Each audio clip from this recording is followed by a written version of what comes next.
n'aie pas honte de rendre témoignage à notre Seigneur. C'est en ces termes que Paul, prisonnier à cause du Christ, encourage Timothée, son véritable enfant dans la foi, à ne pas reculer, à garder intacte sa confiance en celui qui a vaincu la mort. Frères et sœurs, n'avoir ni peur ni honte de répandre le message du Christ. Il est si exigeant, ce message, que les apôtres, abasourdis par ce que Jésus vient de leur enseigner sur la pauvreté et le devoir de pardonner, lui demandent un supplément de foi. Étonnante manière de la concevoir, d'oser quantifier. Et certes, le règne de Dieu est bien loin de notre monde, éclaté en mille contradictions. Tant d'échecs font notre tourment. Tant d'abandon et de renoncement nous font honte. Y rendre compte de notre foi dans le ressuscité. Refuser de nous assoupir dans la torpeur et la paresse. Ne pas déserter, ne pas se taire. Ne pas avoir peur de la vérité, même si la portée conduit à des avanies, requiert une forte dose de cohérence, d'intégrité et de courage. Je ne puis oublier la détermination avec laquelle Saint Jean-Paul II, citoyen d'un pays longtemps soumis à la dictature du mensonge, n'a jamais cessé de servir la vérité à temps et à contre-temps, jusqu'à la limite de ses forces. Foi en la vérité et service courageux de la vérité pour lui ne faisait qu'un. Foi en la vérité de l'homme et au respect de ses droits. Courage d'interpeller le pouvoir arrogant, les sans-dieux, de dénoncer les projets d'idéologues sans scrupules qui attentent à la loi naturelle, à la famille traditionnelle fondée sur l'union d'un homme et d'une femme, sur le respect de la vie dès la conception jusqu'à son terme, des mises en garde prophétiques face à un consensualisme qui réduit la famille et le mariage à des institutions socio-culturelles sujettes à changement. Frères et sœurs, nous en vivons aujourd'hui les dramatiques conséquences. Désagrégée, la famille n'est plus qu'une entité parmi d'autres. Le mot d'ailleurs est volontiers utilisé au pluriel, en référence aux modèles multiples, selon les cultures, les religions et l'histoire. Il est devenu une non-définition, un artefact de la pensée contemporaine.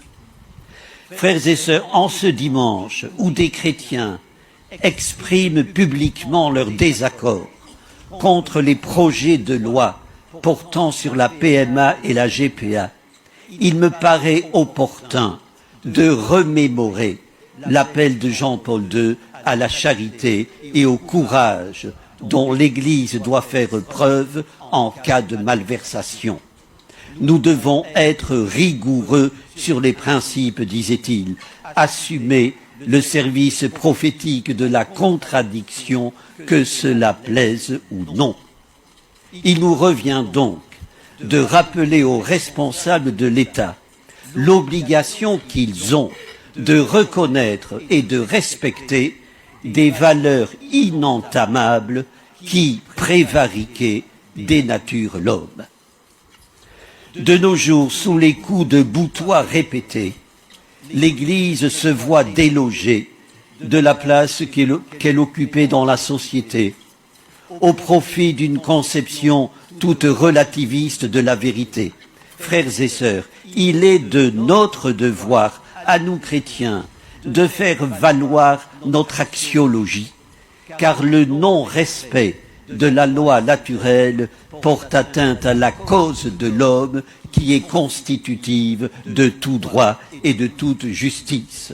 C'est quand la parole de Dieu va à contre-courant d'une doxa assujettissante que le croyant doit puiser dans sa foi le courage de témoigner sans complexe ni arrogance, fermement et clairement.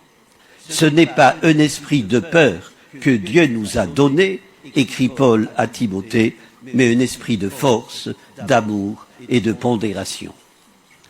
Frères et sœurs, la mission qui nous est confiée est gigantesque, ardue. Les progrès lents à venir. Faisons preuve de ténacité. Ce n'est pas une vertu à la mode. Faisons preuve de patience, une autre vertu guère plus prisée. Le prophète Habakkuk, révolté par le silence de Dieu, alors que le royaume d'Israël vient de disparaître et que celui de Juda subsiste, mais pour combien de temps encore?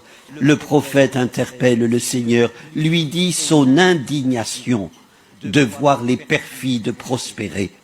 Pourquoi restes-tu silencieux quand le méchant engloutit l'homme juste, lui lance-t-il. Le Seigneur répond que le temps fixé est loin, mais qu'il viendra et ne décevra pas. Il faut en coucher l'avènement sur des tablettes, lui donner toute sa lisibilité. À nous de la porter dans le monde. Rien n'est impossible à Dieu. Tout est possible à celui qui s'ouvre dans la demi-clarté de la foi, à la puissance créatrice de l'esprit. Frères et sœurs, ne nous dérobons pas face aux forces hostiles. Adhérons au dessein de Dieu à la lumière de Pâques. Ne craignons pas de nous exposer au jugement et aux critiques. Prenons appui sur le Seigneur. Soyons fiers de lui appartenir.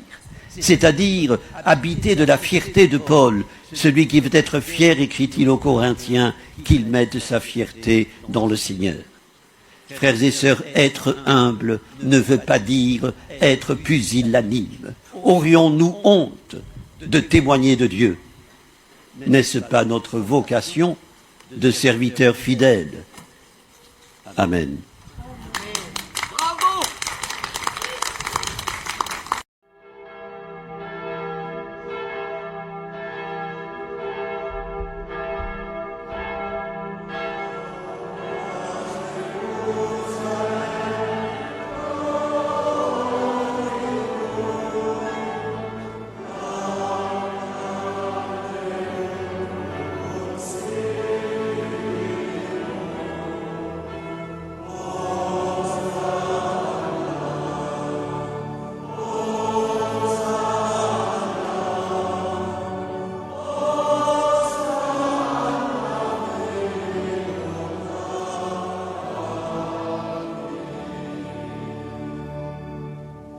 Chers frères et sœurs, en vous souhaitant d'abord la bienvenue dans notre cathédrale pour ce grand jour de l'ordination de Maxime, Vianney et Vincent-Marie. J'avais demandé à la Sainte Vierge de me prendre dans ses bras, puisque c'est sûr que c'est mouvementé, c'est aussi la tempête. Mais vraiment 2-3 jours avant, j'ai eu la perception claire que j'étais dans ses bras à elle. Et donc, c'était pas moi qui me préparais.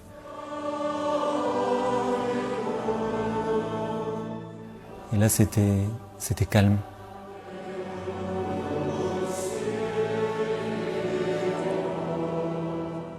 Le vivre et l'appréhender, enfin, voilà, c'est un mystère immense qui nous est donné. Et que je découvrirai, je pense, tout au long de ma vie, mais voilà, une immense grâce.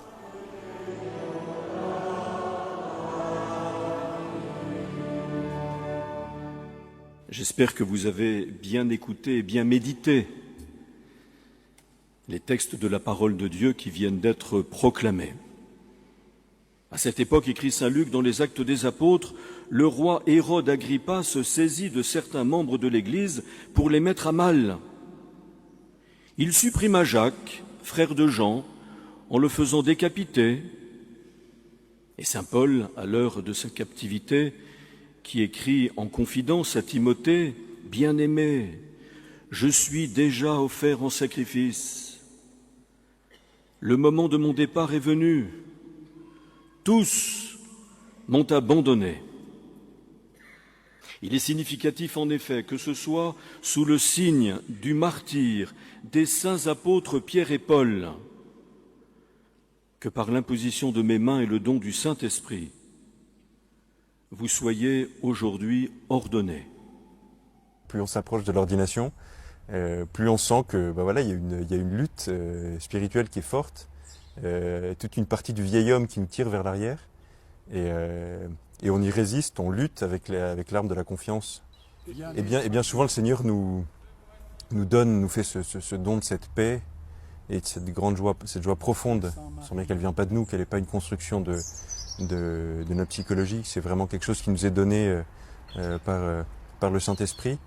Et du coup, j'arrive aux marges de l'autel au jour de mon ordination avec une grande confiance. Ayez conscience de ce que vous ferez. Imitez dans votre vie ce que vous accomplirez par ces rites et conformez-vous au mystère de la croix du Seigneur. C'est le programme de votre vie. Quelle que soit la forme que prendra la croix dans votre ministère. Je dirais que j'ai eu la grâce, de par ma formation, le stage que j'ai pu faire en habit, de pouvoir savoir ce que c'est d'être dans le monde. Quand on est habillé comme ça et qu'on passe dans la rue, on sait ce que c'est que d'être appréhendé. Si on m'agresse, c'est contre la religion, pas forcément contre moi, même si parfois c'est très, très personnel. Soit quand on me dit bonjour, quand on est sympa, quand quelqu'un vraiment est heureux, je me dis c'est pour le Christ. Et c'est une joie pour moi à travers ma vie donnée, de pouvoir donner cette joie du Christ qui visite son peuple.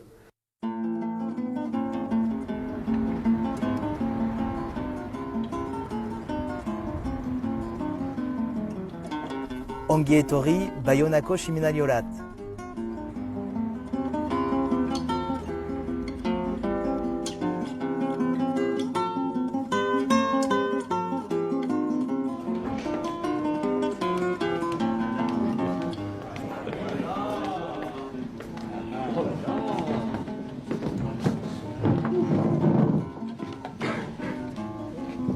Faites pas cette tête-là, hein. C'est pas parce que vous êtes filmé que vous devez faire des têtes de... Hein.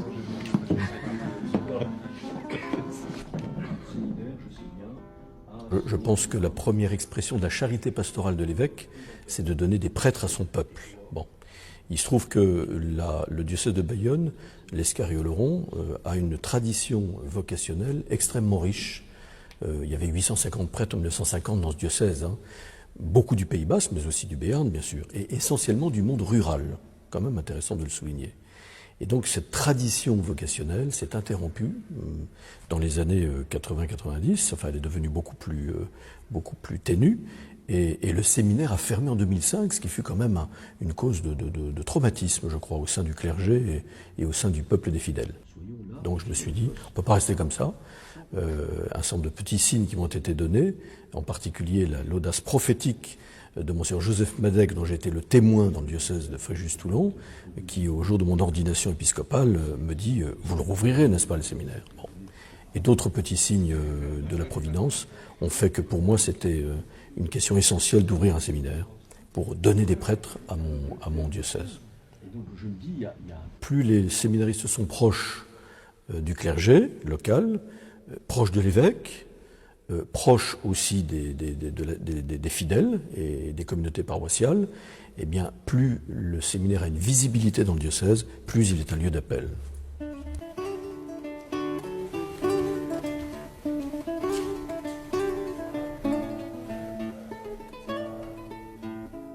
J'ai passé mon bac en 2011 et j'ai fait 2 années d'études de commerce. J'ai un BTS en négociation et relations clients. C'était pour devenir commercial. 3 années d'école d'ingénieur à Paris en chimie, puis ensuite j'ai fait une thèse en physique pendant 3 ans et une année où j'étais ATER, attaché temporaire d'enseignement et de recherche, et comme enseignant-chercheur, mais de manière provisoire pendant une année. Et c'est après seulement, en 2012, que je suis rentré au séminaire. Moi je suis rentré donc en propé juste après mon bac.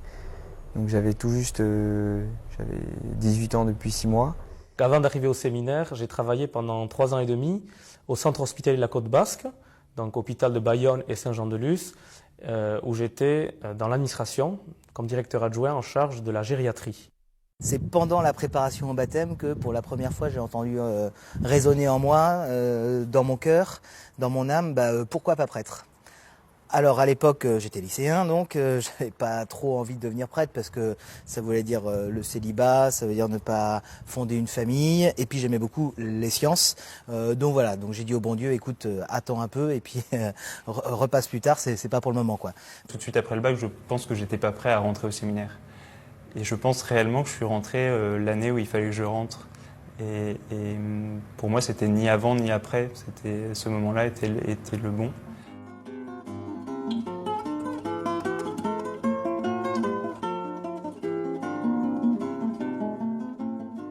Alors, c'est un séminaire diocésain, dans le sens où, ici, on forme des prêtres pour le diocèse et pour le service du diocèse. Ça veut dire qu'au fur et à mesure de leur formation, de leur discernement, ils vont s'engager, en particulier déjà le jour de leur admission comme candidat au sacerdoce, soit à la fin de la première année de théologie, ils vont s'engager pour servir le diocèse de Bayonne-l'Escariolan. Ceci dit, il est ouvert à tous les jeunes qui veulent servir ce diocèse. Le séminaire peut être présenté comme un temps de retraite du monde, pour protéger le trésor que le Seigneur nous a confié et le faire fructifier.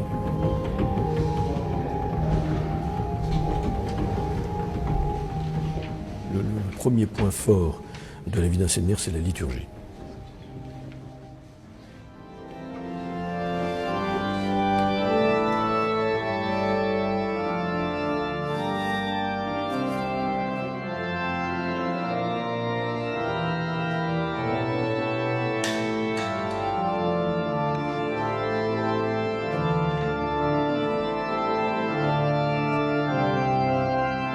On ne peut pas passer son temps à affirmer que la liturgie est le sommet et la source de la vie de l'Église et passer à côté de l'importance qu'elle doit avoir dans une maison de formation sacerdotale, qui est déterminante pour la vie de l'Église. Si c'est le source et le sommet, il faut qu'elle ait une place première, très importante, et qu'on y apporte beaucoup de soins, non seulement au temps qui est consacré, mais aussi à l'ars celebrandi, comme dirait le pape Benoît XVI, qui a affirmé justement la priorité à la suite du concile de la liturgie dans la vie et la mission de l'Église, c'est-à-dire la manière de célébrer.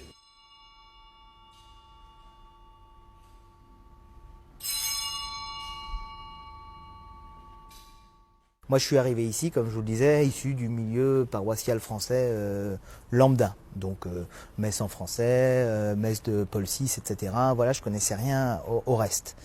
6 ans plus tard, j'ai appris plein de choses en grégorien. Je suis capable de suivre un office en grégorien dans des abbayes comme Faucombault, comme Solesmes, etc. En même temps, on a ici dans le diocèse des communautés nouvelles. On vit avec des jeunes du chemin néo-catéchuménal. Donc voilà, c'est pas du tout la messe de forme extraordinaire. Ça donne une ampleur, une ouverture, un moyen de sentir avec l'Église que, je l'aurais peut-être trouvé ailleurs, mais en tout cas ici je l'ai trouvé. Et ça, c'est vraiment un point fort pour moi ici.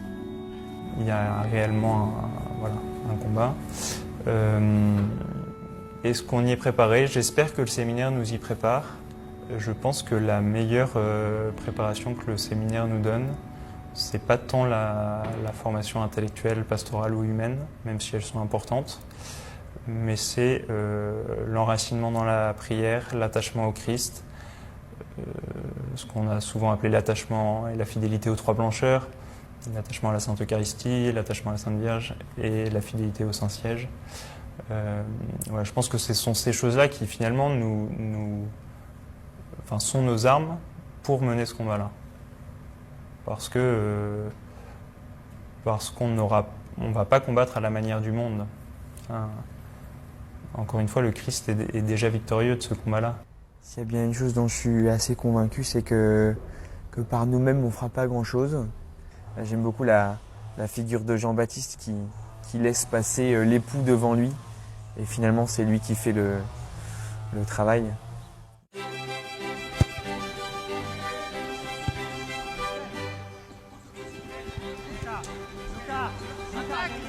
Allez François-Régis, allez.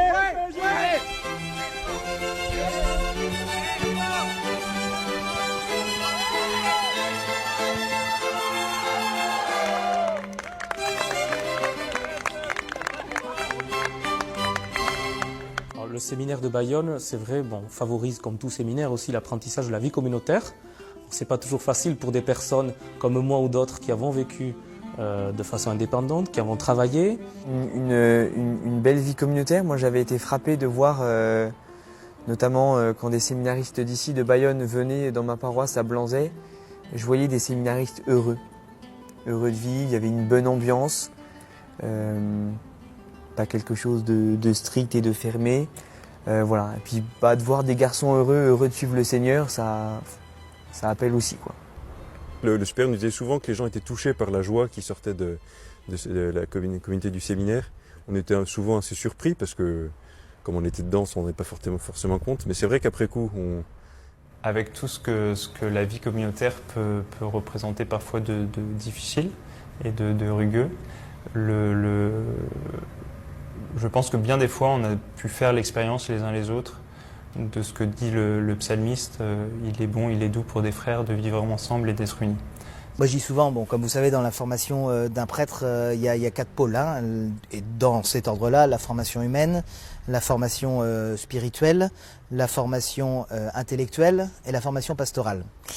Moi, clairement, ce que je retiens ici, c'est la formation humaine. C'est-à-dire qu'en 6 années de vie communautaire ici, enfin 5 parce que j'ai fait une année de stage en paroisse, mais en 5 années de vie communautaire ici, avec des jeunes que j'avais pas choisis, avec certains qui ont 10 ans de moins que moi, voire 15 ans, là, parce que moi j'ai 33 ans, il y en a qui ont 18 ans ici ou 19 ans. Voilà, on n'a pas tous le même niveau intellectuel, on n'a pas tous la même éducation, on vient pas tous du même milieu, on n'a pas vécu les mêmes choses, on n'a pas tous les mêmes sensibilités liturgiques, si on peut dire sensibilité, enfin voilà, on voit pas tous les choses de la même manière. Et ça donne au niveau de la formation humaine une ampleur que j'ai jamais trouvée dans les 9 ans où j'avais vécu seul avant. C'est-à-dire que se confronter aux autres, c'est une image classique, mais c'est ces cailloux qui arrivent tout rugueux et puis à force d'être charriés par le courant, et dans le lit du fleuve, finissent par se polir. Ces jeunes d'aujourd'hui sont nés dans la sécularisation. Ils sont nés parfois dans des familles éclatées. Donc ce monde, avec toutes ces difficultés, tous ces problèmes, toutes ces déstructurations, ils le connaissent souvent de l'intérieur parce qu'ils en viennent. Et donc il y a là certainement un grand défi pour la fonction sacerdotale, c'est que pour affronter ce monde comme chrétien et pour l'affronter comme prêtre, pas pour l'affronter, mais pour être des témoins de l'Évangile dans un monde qui n'est plus chrétien, il faut que nous soyons plus attentifs encore à la formation humaine. Le séminaire est un temps et un lieu de discernement. Et c'est sûr qu'à côté, il y a une dimension aussi académique qui, a priori, aussi est ouverte à tous. Bien sûr, nous avons des examens, nous avons des cours donc, qui sont dispensés par ces fameux examens. On nous demande d'étudier, on nous demande de travailler, on nous demande de bien travailler pour les examens, mais pas seulement, pour l'apport intellectuel en général aussi. Et globalement, dans ce séminaire, tout le monde y met de la bonne volonté, quel que soit le niveau d'études de chacun. Chacun arrive différemment. Et voilà, à la fin, on reçoit tous un apport intellectuel conséquent. L'année de propédeutique et les 2 premières années du séminaire, qu'on appelle le premier cycle ou philosophie, sont quand même des années de discernement. Le jeune voit s'il est fait pour être prêtre ou pas. Il peut arriver aussi que ça soit nous qui arrêtions, pour des raisons d'ordinaire sérieuses. Moi je trouve qu'au niveau intellectuel, le séminaire s'adapte quand même à chacun. Et ce qui nous est demandé, c'est de travailler en fonction de nos possibilités. Alors c'est sûr que c'est pas parce qu'on va sortir du séminaire qu'on va être ordonné que ça y est, on aura tout en main, un kit complet pour affronter le monde. Après c'est déjà notre façon d'être, on va dire d'être homme, puis d'être chrétien, et puis aussi d'être prêtre plus tard, si Dieu le veut, qui fera que on s'adaptera au monde ou pas, qu'on s'adaptera de telle façon ou de telle autre façon, qu'on aimera faire telle chose et qu'on aimera moins faire autre chose. Notre raison d'être, et non seulement notre raison d'être ici, mais notre raison de vivre, c'est le Christ. Cet appel du Christ, qui est personnel pour chacun, est aussi notre point commun entre tous. Et l'attachement qu'on a pour le Christ, le désir que chacun porte en lui de le suivre et de faire sa volonté, eh bien, finalement nous fait regarder dans une même direction. En effet, le Christ est la pierre angulaire de notre vie ici et de toute notre vie.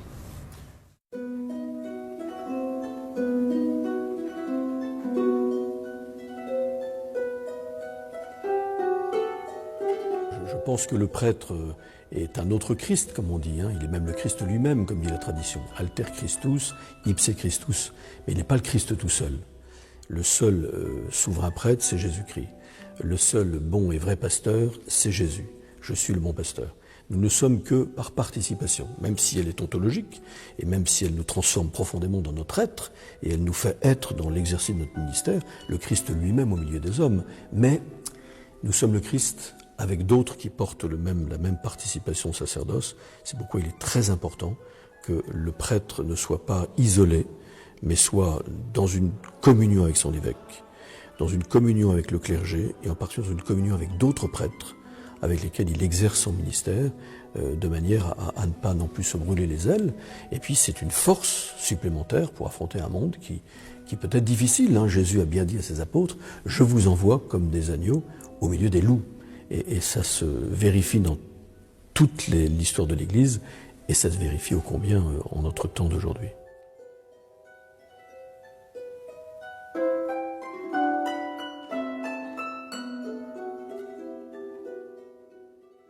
Vianney, promettez-vous de vivre en communion avec moi et mes successeurs, dans le respect et l'obéissance. Je le promets. Que Dieu lui-même achève en vous ce qu'il a commencé. Sancta Maria, Sancta Dei Genetrix, Sancta Virgo Virginum. Bien sûr, cette litanie des saints où vraiment on sent que voilà, toute l'Église triomphante nous porte par sa prière, et d'ailleurs qui après résonnait un peu en écho à ma première messe, où pendant la prière eucharistique numéro 1, on sent toute la présence des saints, des patriarches. D'abord on les cite, on a Abel, Melchisédek, et puis tous ces saints martyrs souvent, et apôtres, et la Vierge Marie bien sûr, qui sont là autour de nous et qui nous encouragent dans justement ce saut dans la confiance. Voilà, parfois, on a un peu l'impression de sauter un peu dans le vide, mais on sait que voilà, il y a les bras du Seigneur qui nous réceptionnent. On n'est pas grand-chose, mais ce qu'on a, on le donne, comme disait Saint Pierre. Vous savez, c'est Bernanos qui dit dans le journal d'un curé de campagne, il fait dire ça au curé de Courcy, je crois. Miracle de nos mains vides qui donnent ce que nous n'avons pas. Et c'est très évident dans la vie d'un prêtre. Et je crois que la plus grande grâce et la plus grande joie, c'est de pouvoir donner la vie.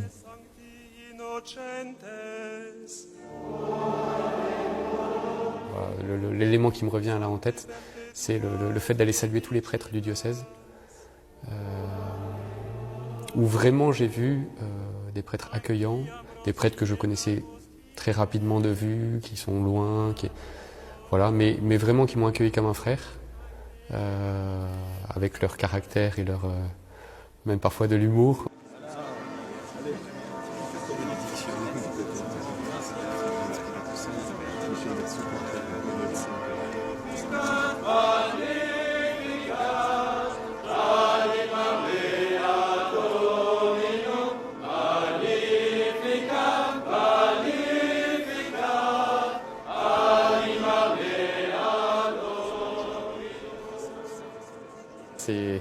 C'est une grande tradition de la bénédiction des jeunes prêtres. Et voilà, c'est impressionnant. Voilà, on a été pendant la célébration à genoux devant Monseigneur. Et là, c'est lui qui se met à genoux devant ces jeunes prêtres pour recevoir leur bénédiction. Et ensuite, de pouvoir bénir ses parents, sa famille, bon, il y a eu des cousins, cousines et des amis.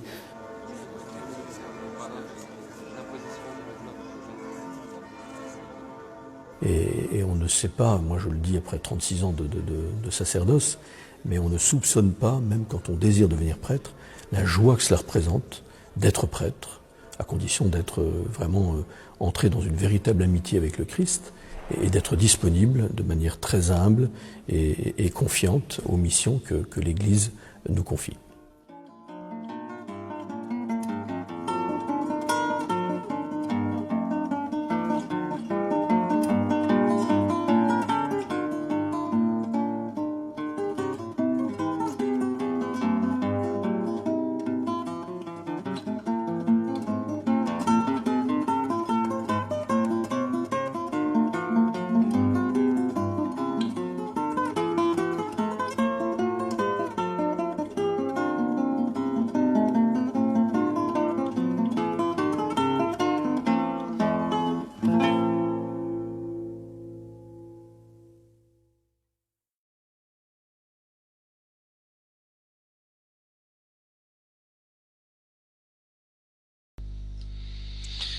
Bonjour à tous, alors dans cette vidéo je vais faire une petite note de lecture sur un livre qui est très difficile à trouver mais qui est très profitable spirituellement, qui est l'ouvrage Quand Marie parle à ses enfants, de la prophétesse Pierre-Marie ou Marie-Pierre. Donc c'est un livre qui est très difficile à trouver. Moi j'ai eu la grâce de rencontrer une bonne personne qui me l'a offert. Vous voyez que sur Price Minister il n'est pas disponible. Alors moi j'ai le premier volume, je sais qu'il y a un deuxième volume que je n'ai malheureusement pas. Et en fait si vous voulez c'est donc cette prophétesse Pierre-Marie comment dire, une nuit est rentrée en extase et a dicté à l'aide d'un magnétophone, c'est enregistré et a dicté des paroles de la Vierge Marie. Alors je garantis l'authenticité de cette production. Je suis sûr à 100% que c'est la Vierge Marie qui a permis à Marie-Pierre d'enregistrer ces paroles, d'utiliser donc Marie-Pierre comme un instrument, comme un instrument pour porter la voix de Marie. Et alors voilà, donc je vais faire une petite note synthétique de lecture sur cet ouvrage qui est quand même c'est un petit ouvrage de 64 pages mais qui est quand même assez intéressant spirituellement, qui est très riche spirituellement et qu'il faut méditer je pense, et avoir sans cesse en tête ces injonctions. Alors toujours concernant Marie-Pierre et Marie, en fait il faut savoir que Marie s'est présentée en tant que messagère de l'amour et a récité des chapelets. Il y en a, je sais pas, ici sur internet je pense qu'on peut en trouver une quarantaine, mais je crois je pense qu'il y a, on m'a parlé de 60 à l'époque, mais je crois que ça continue, donc je sais qu'à l'époque, en 2015, quand je me suis intéressé à tout ça, je sais que que Marie avait prié 20 chapelets avec un auditoire en France. Vous voyez, c'est dans le Loiret, du côté de Nantes. Donc, je vous invite, je vous mettrai le lien vers ce site. C'est sur Gloria TV. Pour prier le chapelet avec Marie, c'est vraiment une très très grande grâce de prier le chapelet avec Marie. Et donc voilà, je vous invite à écouter tout ça. C'est à la fois simple, mais c'est dense et l'évangile est très simple. Dieu s'est révélé aux petits. Tout est extrêmement limpide, tout est extrêmement clair. Le salut devrait être une chose assez simple. même si le monde est à très fort contre-courant. Alors, voilà, donc j'ai fait une petite note de lecture. En fait, comme ma méthode, c'est que bon, le livre fait 64 pages, c'est très très court. En fait, ce que j'ai fait, c'est que j'ai recensé toutes les injonctions de Marie. Donc tous les ordres de Marie, entre guillemets, hein, les ordres, enfin les conseils de Marie plutôt, tous les conseils de Marie, je les ai mis dans cette petite note que je vais vous lire. Donc, alors, il faut confier sa journée au cœur de Marie, au cœur immaculé de Marie, au cœur douloureux et immaculé de Marie, et ne pas oublier que c'est notre mère à tous, c'est notre mère à tous, notre mère spirituelle à tous, qui nous a été donnée par le Christ à la crucifixion, sur la croix. Jésus nous a donné sa mère, notre maman du ciel, et il faut souvent l'appeler maman, elle aime bien qu'on l'appelle maman. Il faut lui parler cœur à cœur, donc comme si vraiment c'était notre mère, ou quelqu'un de très proche, une amie. Il faut tout offrir afin que rien ne soit perdu. C'est très important, cette notion d'offrande, parce que Jésus s'est offert totalement pour nous, totalement sur la croix pour nous racheter. Et la moindre des choses que l'on puisse faire, c'est de lui rendre l'appareil, donc tout lui offrir aussi, tout lui confier, surtout mes proches, enfin nos proches, pour qu'elles puissent intervenir. Et il faut aussi offrir les larmes de Marie au cœur de Jésus. Alors effectivement, il y a deux choses extrêmement puissantes spirituellement dans ce monde, c'est les larmes de Marie et le sang de Jésus. Nous avons été rachetés, l'humanité a été rachetée par le sang de Jésus et les larmes de Marie. Donc si vous voulez, les larmes de Marie et le sang de Jésus a un prix inestimable dans le salut du monde. Il faut en avoir conscience. Il faut apprendre à regarder avec le cœur, c'est-à-dire en gros, il faut regarder les gens avec simplicité, ne voir que le bien en eux, ne pas les juger, ne pas se comparer. En fait, je pense que chacun, si on essaye de se comparer, en fait, je pense que tout le monde, par rapport à moi, tout le monde est plus sain à un certain niveau. Je pense que chacun de mes contemporains est plus sain que moi à un certain point de vue. Donc c'est pour ça que ça sert à rien de se comparer ou de juger les uns les autres. On a tous notre chemin de sainteté, il est différent. Le tout, c'est d'essayer d'imiter le Christ du mieux que nous pouvons, d'imiter Marie du mieux que nous pouvons. Alors nous pouvons aussi, donc effectivement, il faut essayer de voir Marie ou Jésus en chacun ou chacune. Alors nous pouvons aussi prier le Seigneur en lui disant « Donne-moi de l'amour, Seigneur ». Nous pouvons aussi prier Marie en disant « Maman Marie, mets ton cœur immaculé à la place de mon cœur, afin que Jésus puisse descendre dignement en moi et que je puisse bénéficier de toutes les grâces qui me seront nécessaires pour grandir dans l'amour. » Et il faut mettre de l'amour dans tout ce que nous faisons. Alors c'est la petite voix spirituelle de Sainte Thérèse de l'Enfant Jésus, qui est docteure de l'Église. Elle est morte à 24 ans, mais elle a quand même réussi l'exploit en restant cloîtrée dans son Carmel de Lisieux, à être patronne secondaire de la France, à être docteure de l'Église, et notamment pour sa petite voix qui est de mettre de l'amour dans absolument tout ce que nous faisons. Et il faut imaginer Marie, il faut imaginer le sourire de Marie, surtout quand nous sommes dans l'affliction. Il faut s'offrir en sacrifice pour les prêtres afin qu'ils puissent continuer à avancer sur le droit chemin et en union avec l'évêque de Rome, donc le pape. Effectivement, les prêtres sont vraiment ont une place privilégiée. La Vierge Marie appelle les prêtres ses fils de prédilection. Et effectivement, il faut savoir que les âmes des prêtres sont tout particulièrement attaquées par les démons. Il faut savoir que si un prêtre tombe, il entraîne sa chute entraîne des centaines d'âmes avec lui. Donc c'est pour ça que les prêtres sont tout particulièrement attaqués. Ce sont des pierres de touche, ce sont des murs porteurs. Donc si vous voulez, il faut vraiment prier pour les prêtres, pour la santé de l'Église, pour le salut des âmes. Ce sont des pièces maîtresses et des pièces de choix pour l'ennemi.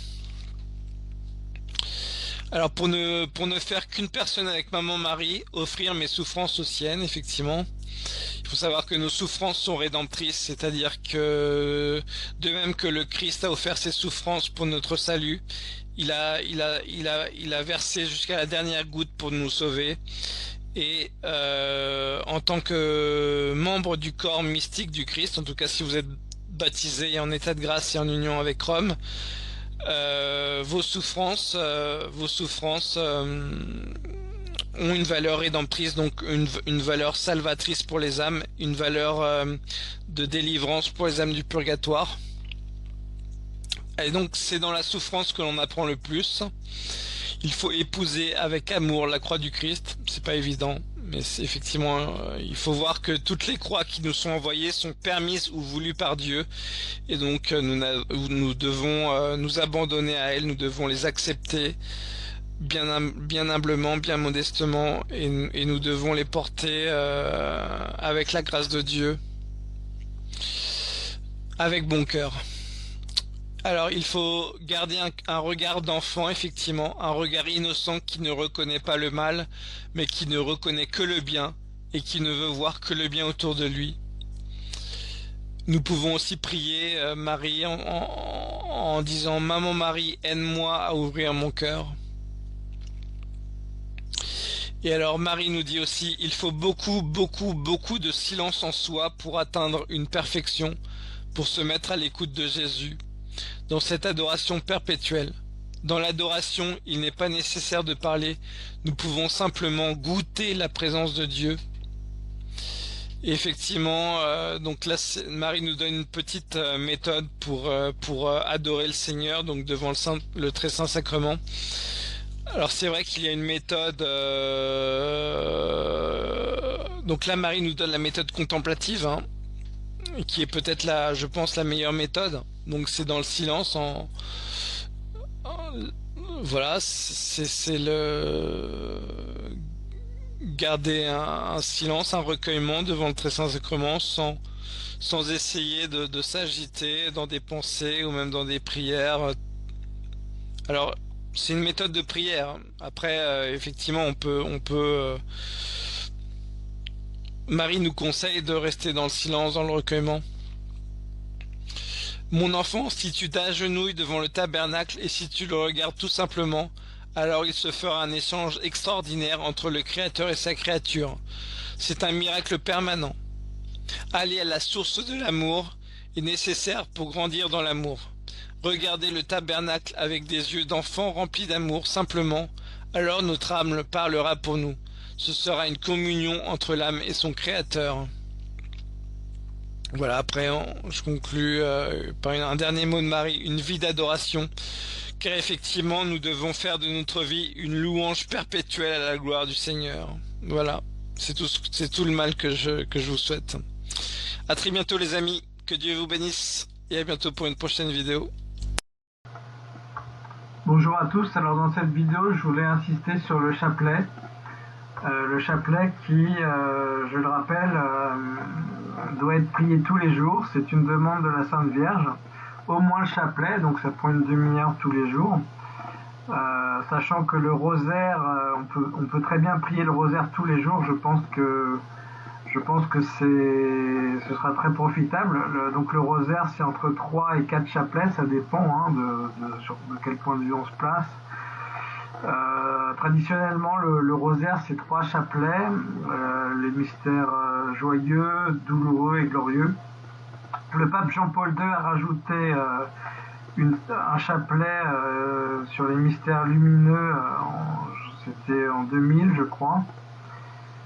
Donc voilà, donc ça dépend. Donc le chapelet, enfin le rosaire, c'est entre 1h30 et 2 heures. Ça dépend. Ça dépend de combien de chapelets on dit, 3 ou 4. Et donc la Vierge, je pense qu'on peut réciter le rosaire tous les jours. Hein. Je pense que ça peut être même un minimum, sachant qu'à Medjugorje, la Vierge dit qu'il faudrait au moins prier 3 heures par jour. Donc voilà, ça me laisse le temps de faire les prières du matin, les prières du soir et de coller un rosaire complet, 4 mystères, 4 séries de mystères dans la journée. Et si on rajoute ça à ça la messe quotidienne, je pense qu'on fait très bien, on se sanctifie très rapidement.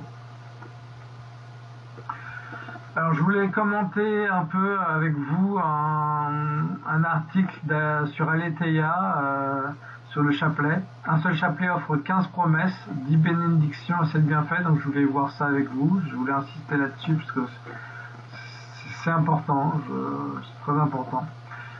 Donc je vais sauter le premier paragraphe qui souligne juste qu'il faudrait prier en famille, parce que, enfin, si possible, prier en famille, car je pense que la prière, enfin même, c'est pas que je pense, c'est que ça est, quand on prie à plusieurs, la prière a plus d'impact auprès de Dieu. Donc si on est 2, 3, voire plus, à prier tous ensemble d'un même cœur, la prière a beaucoup plus d'impact auprès de Dieu. Donc a beaucoup plus de chances d'être exaucée.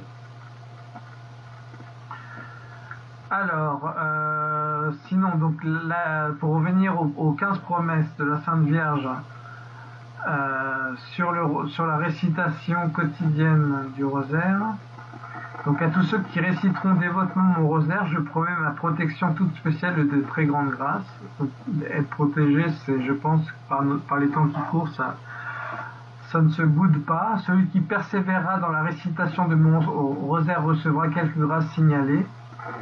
Le rosaire sera une armure très puissante contre l'enfer. Il détruira les vices, délivrera du péché, dissipera les hérésies. Le rosaire fera fleurir les vertus et les bonnes œuvres et obtiendra aux âmes les miséricordes divines les plus abondantes. Il substituera dans les cœurs l'amour de Dieu à l'amour du monde, les élevant au désir des biens célestes et éternels. Que d'âmes se sanctifieront par ce moyen. Donc effectivement, le rosaire est un outil de sanctification incomparable. Moi je peux vous dire que je prie le rosaire tous les jours depuis 5 ans et ça m'a donné une intériorité, une paix intérieure, ça a approfondi mon esprit de religiosité, ça m'a donné ou plutôt ça a épanoui mon âme contemplative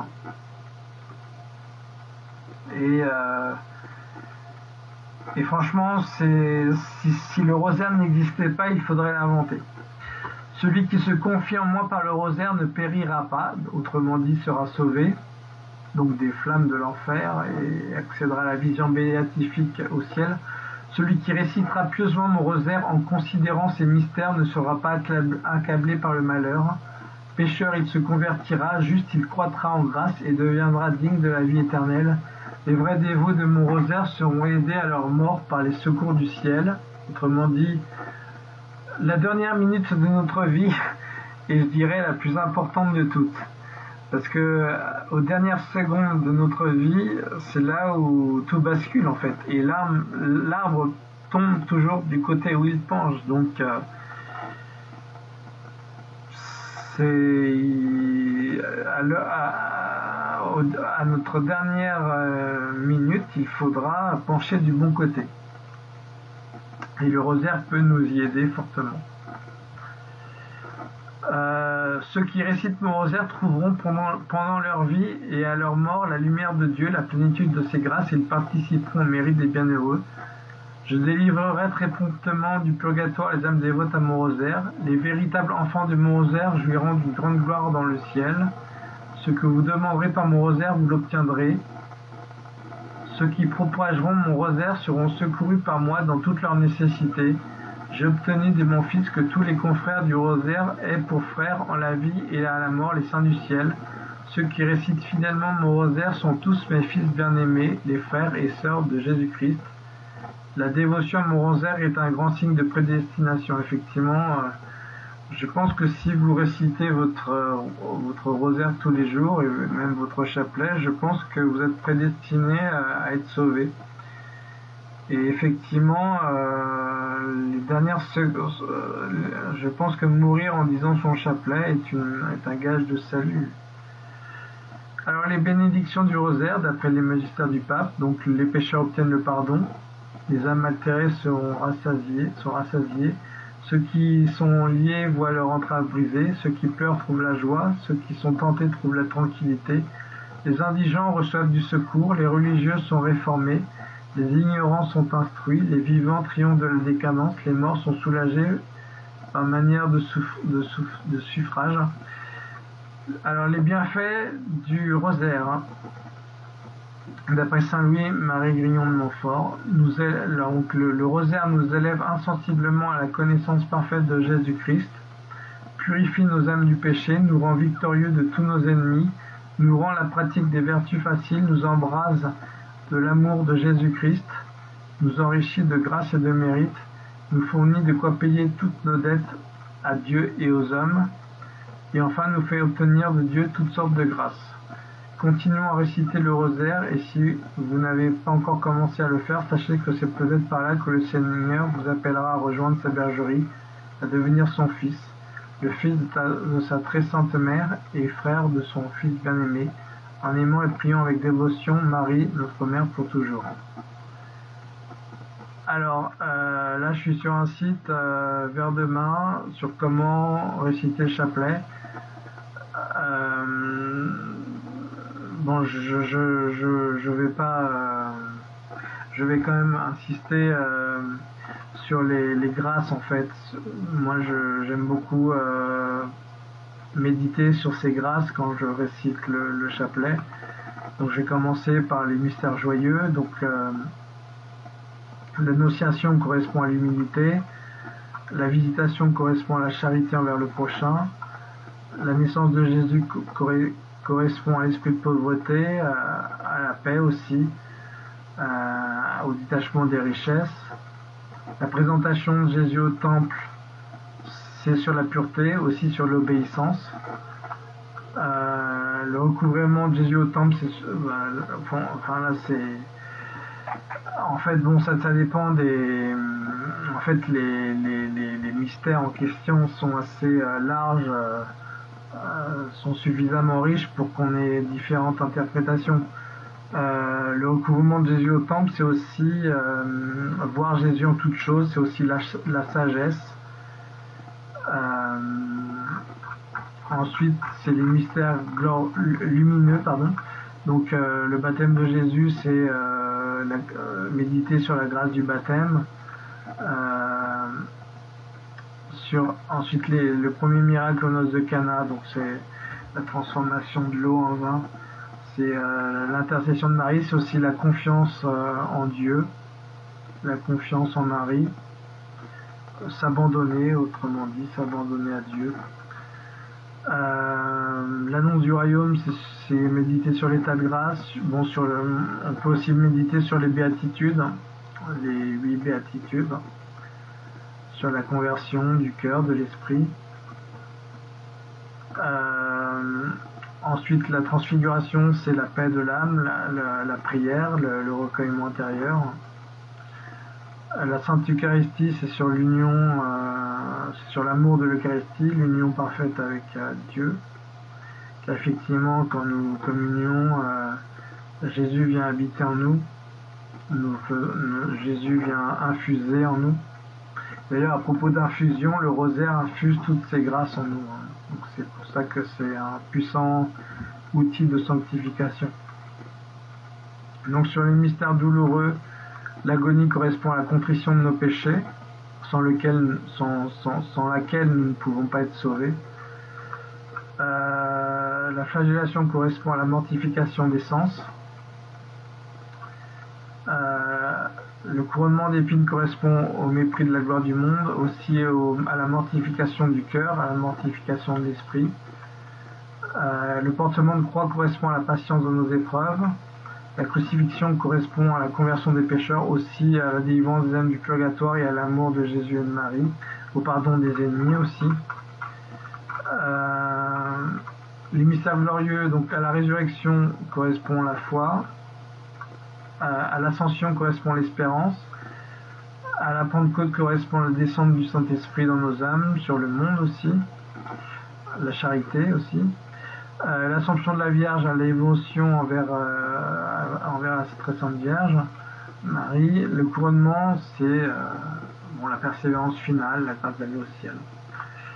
Alors je vous mettrai aussi le lien vers ce site, vers ce lien.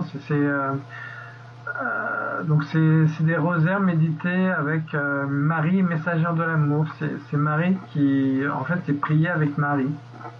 C'est vraiment prier avec Marie parce que elle est apparue. Elle n'est pas vraiment apparue. Elle a utilisé Marie-Pierre, un instrument, pour faire porter sa voix. Donc en fait, vous pourrez méditer avec Marie. Marie médite avec nous les mystères du rosaire. Et donc, je vous invite à prier grâce à ce site. Et sinon, vous pouvez aussi vous procurer cet ouvrage en 2 volumes pour aider à prier le chapelet. Et c'est un petit livre qui tient dans la main, voilà, 10 sur 15 cm, et vous pourrez l'emporter partout pour prier dans le train, en salle d'attente, que sais-je. Voilà, bonne prière du rosaire, que Dieu vous bénisse et à bientôt. Bonjour à tous, alors je voulais vous parler de la médaille miraculeuse aujourd'hui. J'avais fait une vidéo il y a 9 mois sur 4 choses indispensables. Je vous invite à regarder la vidéo, dont la médaille miraculeuse.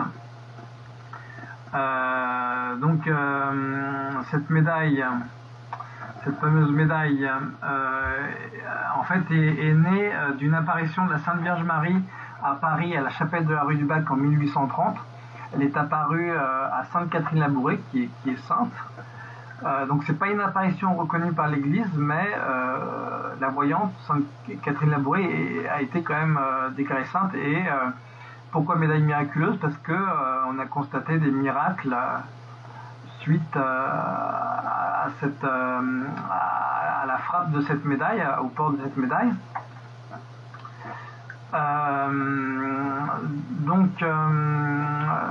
D'ailleurs, le symbolisme, la frappe de la médaille a été dictée par la Sainte Vierge. Donc, cette croix entrelacée par le M, c'est les 2 cœurs de Jésus et de Marie. Donc, celui de Marie transpercé par le glaive, tel que l'avait prédit le sage Siméon.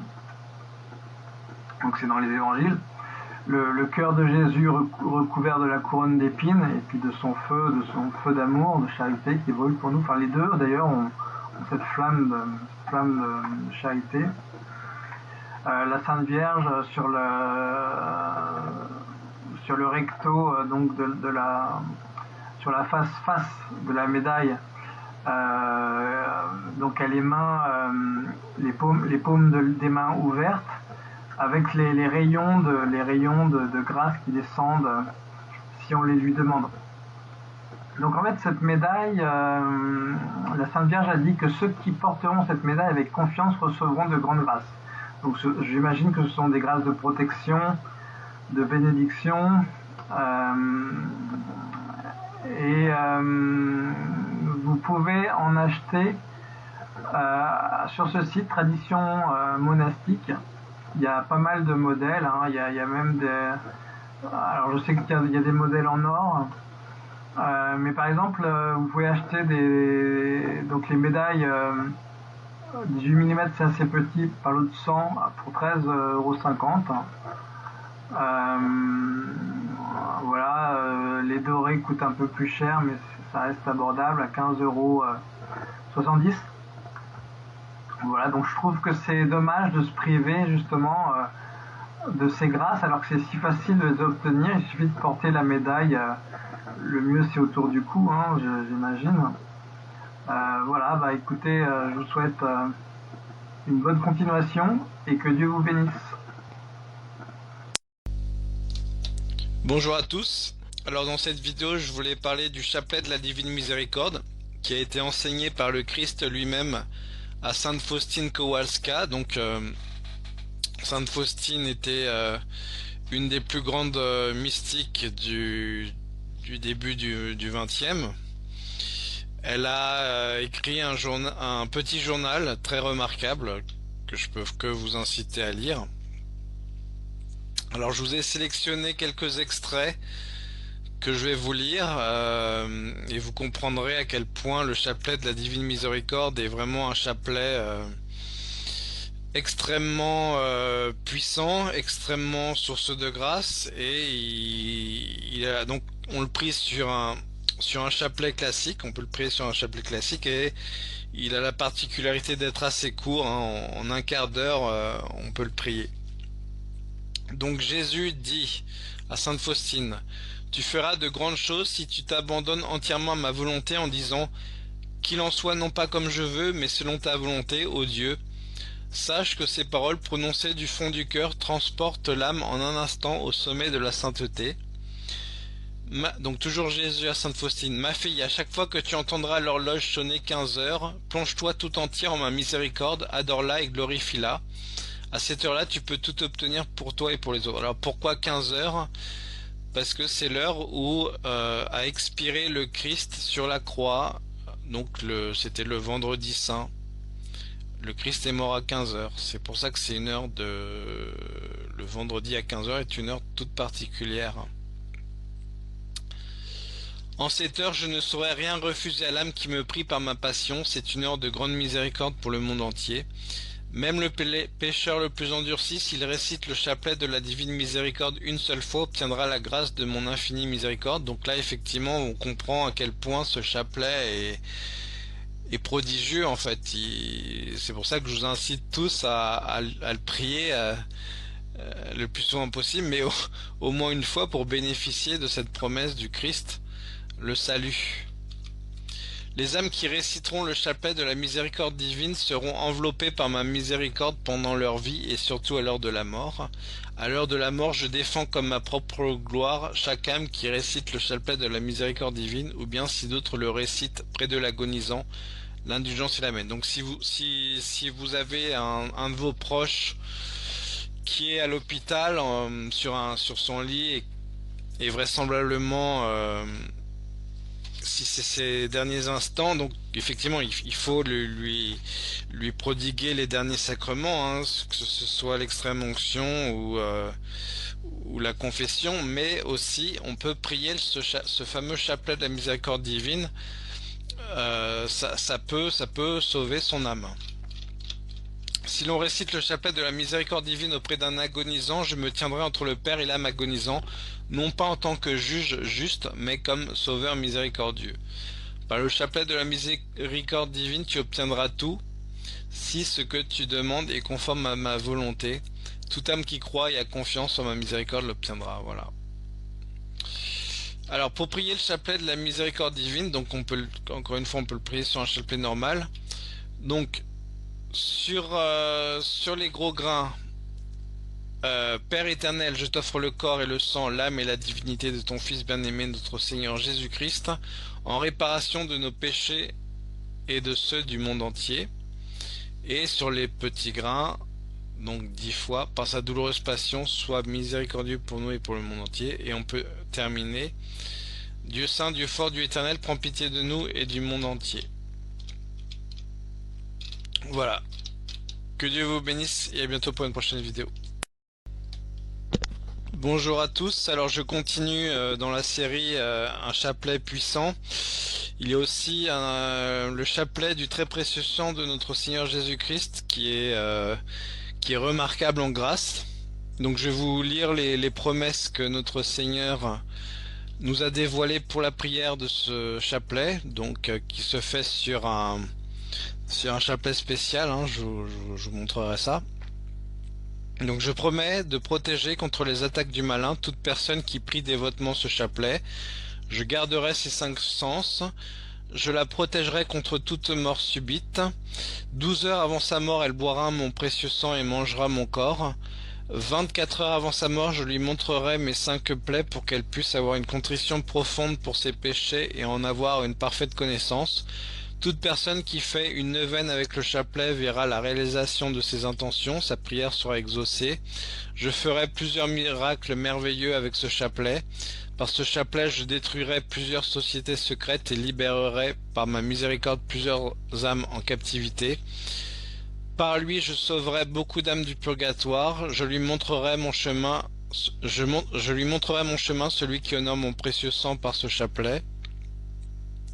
J'aurai pitié de ceux qui ont pitié de mes précieuses blessures et de mon précieux sang. Toute personne qui enseignera cette prière à une autre aura une indulgence de 4 ans. Donc effectivement, il faut le prier sur un chapelet spécial. Donc là, on peut avoir ces articles sur le site L'Appel du Ciel. Voilà, l'appelduciel.org. Moi, je vous recommande d'acheter le crucifix de Jésus agonisant. C'est une protection des âmes et des maisons, donc il faudra le faire bénir par un prêtre.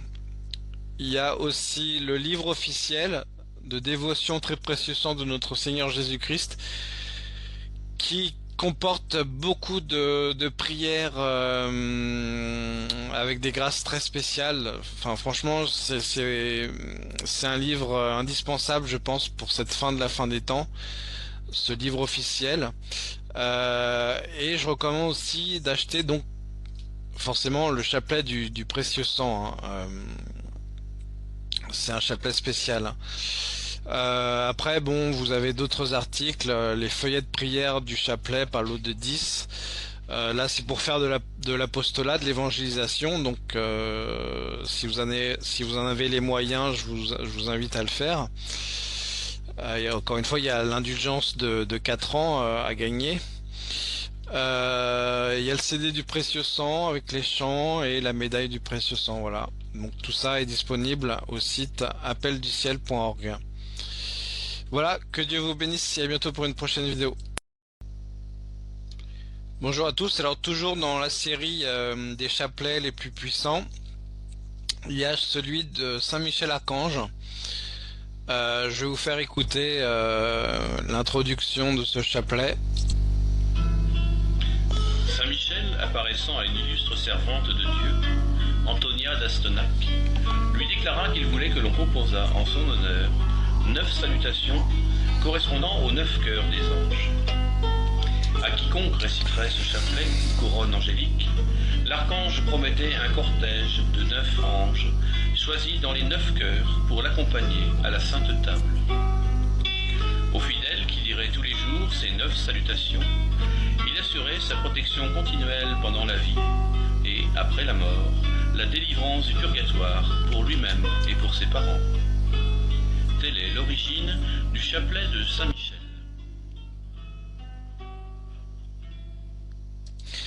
Voilà, donc ça se prie sur un chapelet spécial que vous voyez ici. Je vous mettrai le lien je vous mettrai ces 2 liens, donc vers la vidéo et vers le texte en lui-même, pour que vous puissiez éventuellement prier ce chapelet avec des grâces signalées. Que Dieu vous bénisse et à bientôt pour une prochaine vidéo. Bonjour à tous, alors dans cette vidéo je voulais vous parler des 33 promesses de Jésus et de la grande promesse de Marie, reine du monde. C'est une dévotion, en fait, bon, moi j'aurais plutôt envie de l'appeler la dévotion des 9 premiers samedis du mois. Alors je vous avais déjà parlé, c'était d'ailleurs de mes premières vidéos. Je vous avais parlé de la dévotion aux 9 premiers samedis du mois, donc c'est assurer son salut par le Sacré-Cœur, hein. Et la dévotion des 5 premiers samedis du mois, c'est assurer son salut par le Cœur Immaculé. Donc je vous invite à re-regarder ces vidéos ou à les voir.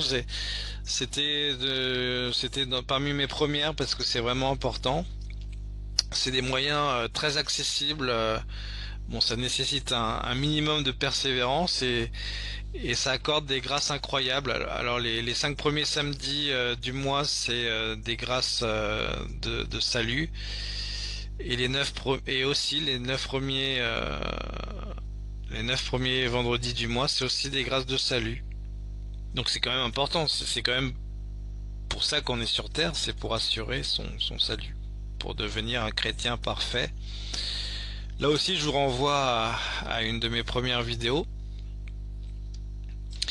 Alors les 33 promesses, alors je vais vous mettre le texte, hein, je vais vous mettre ce texte en bas de la vidéo. Je vais pas vous lire toutes les promesses, mais je pense que ça vaut le coup, hein, je pense que ça devrait vous convaincre à faire cette dévotion des 9 premiers samedis du mois. Donc je vais lire en quoi ça consiste. Alors, si les âmes désirent que mes promesses s'accomplissent en elles, qu'elles aiment et vénèrent le cœur immaculé de ma mère, elles le prouveront en me recevant dans la sainte communion après une préparation pleine de repentir, 9 premiers samedis du mois consécutifs, comme pour les 9 premiers vendredis du mois, avec l'intention, unie au cœur immaculé de ma mère, de présenter à mon divin cœur des actes d'expiation.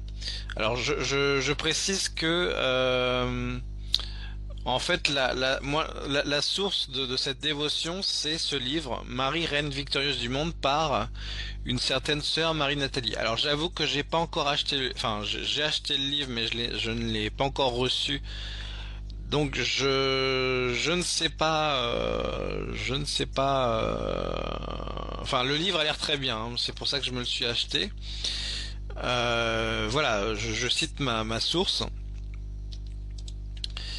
Donc voilà, donc il suffit de se confesser, de recevoir la Sainte Communion, donc le premier samedi, 9 premiers samedis du mois consécutifs, en l'honneur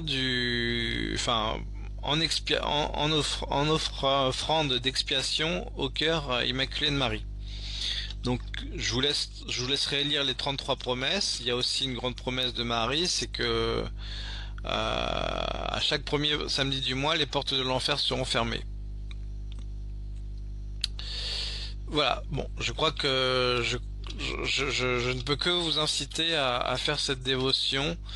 Moi, je l'ai faite et je l'ai terminée à San Damiano, parce que à San Damiano, c'est aussi un lieu d'apparition mariale. Et il y a aussi une dévotion des 9 premiers samedis du mois là-bas. Je vous invite à aller à San Damiano, hein, c'est un coin de paradis sur terre. San Damiano, c'est vraiment un des plus puissants bastions de prière au monde. On prie 3 chapelets, non 3 rosaires pardon, 3 rosaires par jour en latin. Et donc il y a des centaines de pèlerins à chaque fois, et ça en fait un lieu de, voilà, un puissant lieu de prière, je pense un des plus puissants au monde. Donc voilà, je vous souhaite, j'espère que vous serez tous dévots au Sacré-Cœur et au cœur immaculé de Marie. Que Dieu vous bénisse et à bientôt pour une prochaine vidéo. Es pasar de una religiosidad popular a fe en nuestro Señor Jesucristo como único Señor y Salvador. É un desafío, o primeiro, porque sendo exuberante en geral en toda a Amazônia, mas sobretudo na Amazônia Oriental, as devoções aos santos, as novenas, as peregrinações, as procissões, mas de fato nos devemos questionar também nós, eu, que vibro de entusiasmo diante do Sirio de Nossa Senhora de Nazaré, por exemplo, em Belém. Vibro e me restaura espiritual e pastoralmente. Tenho que reconhecer que muitos, a religiosidade popular a muitos non lhes faz avançar para a fé que salva. E iso é un questionamento, o primeiro questionamento que debe facer a Igrexa na Amazónia. Segundo, é a questão dos pentecostais. A Amazónia já não é mais católica, tem maioria pentecostal. Em alguma região, até 80% é pentecostal. Por isso, o Instrumentum Laboris, que não tem em conta estes dois aspectos, está dando uma perspectiva deficiente na preparação do sínodo. É assim. Se não se tem em conta que o pentecostalismo tem feito estragos, para mim, nas áreas católicas evangelizadas, entre aspas, da Amazônia, se isso não se tiver em conta, é inútil o sínodo. Assim como se a Igreja não se questiona a pergunta: os batizados têm fé que salva ou não? Que está de outra maneira no questionamento que coloca Iniciação à Vida Cristã, que é o programa que toda a Igreja do Brasil tem acolhido, e estamos nessa, que parte desse mesmo questionamento. Muitos batizados, poucos evangelizados. Por outra parte, a população urbana da Amazônia é 70-80%. E tampouco se toca no Instrumentum Laboris esta realidade. E se toca de modo preferencial, eu diria quase único, o mundo das etnias indígenas, dos povos indígenas, com toda a razão. E ainda deve ser mais forte o Instrumentum Laboris exigindo reivindicação e justiça histórica e presente para estes povos. Porém, são uma minoria. Portanto, o gosto amazônico que está se apresentando para o sínodo é um gosto deformado, não é o gosto real. É um gosto tirado da prioridade indígenas que se sobrepõe ao resto de níveis de existência e de culturas que estão na Amazônia e constituem a Amazônia atual. Por exemplo, os afro-brasileiros, quilombolas, em algumas regiões importantes da Amazônia legal são mais numerosos que os povos indígenas, povos afro-brasileiros com suas culturas, com sua história específica, com sua história de escravização, e não se tem em conta, não pode, é uma marginalização que é grave diante de um sínodo que trata de ser isso, sínodo, caminhada em conjunto, com participação de todos. Se deixamos nas margens aos afro-brasileiros, se deixamos nas margens a população urbana da Amazônia, em que fica? Outro grupo que são os caboclos, ou que chamamos de ribeirinhos, que são os que povoam todas as beiras do Amazonas. Eles são o representante mais típico hoje, depois de todas as miscigenações, os que representam um gosto mais autenticamente amazônico. Não se fala uma palavra, só se fala uma ou duas vezes, mas não se trata especificamente. Então, isto é grave, pode parecer negativo, mas aí está no documento. E a minha impressão é que ainda temos tempo. Vamos ver se se trabalha melhor o sínodo, o documento, porque se partimos daí vão ser efeitos e consequências medíocres, não vai tirar aquela grande graça que todos esperamos do sínodo.